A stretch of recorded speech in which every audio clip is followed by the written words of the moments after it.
Labor has called for an immediate halt to the shameful forced installation of prepaid gas and electricity meters, with the Shadow Climate Change Secretary, Ed Miliband, accusing the government of a dereliction of duty and demanding extra financial support for struggling households. The opposition wants a 3-month moratorium on the installations, which are typically made when customers rack up debts with their energy supplier, and it has asked for an urgent review of how energy vulnerability can be reduced. Labour MPs joined charities and consumer groups in demanding a freeze on the use of court warrants to gain entry to homes to fit prepay meters, after The Guardian reported estimates from Citizens Advice that 600,000 people were switched from credit meters to prepay in 2022, compared with 380,000 in 2021. The charity said 3.2 million people on prepay meters were left with cold and dark homes last year as they ran out of credit. In a letter to the business secretary, Grant Shapps, seen by The Guardian, Miliband said, "No family in Britain should have to go without the heat and power they need to get by. Even in a period of high energy prices, it should be the #1 priority of the government and the energy regulator to do everything they can to ensure that people's heat and power is not cut off."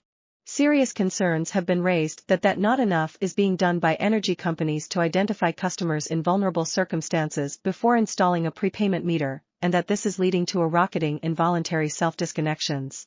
Too often, forced installation of prepayment meters results in the disconnection of customers by the back door.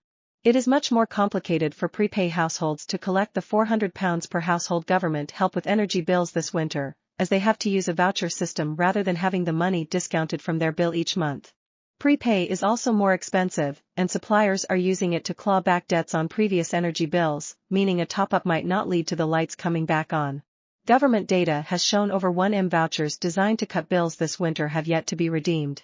MPs have questioned the actions of magistrates, after it emerged that about 30,000 forced entry warrants a month were being granted to energy suppliers, often signed off in huge batches in a matter of minutes, suggesting individual cases were not being scrutinized. Labour also called for an end to the unfair penalty on prepayment meter customers, who pay more for each unit than credit meter customers. Energy suppliers argue that the cost difference is small and prepayment meter clients cost more to serve.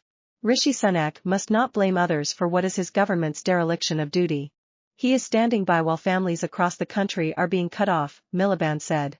The government said this week that it expects energy suppliers to do all they can to help customers who are struggling to pay their bills, and suppliers can only install prepayment meters without consent to recover debt as a last resort. Ministers are understood to be examining the problems around prepayment meters with officials.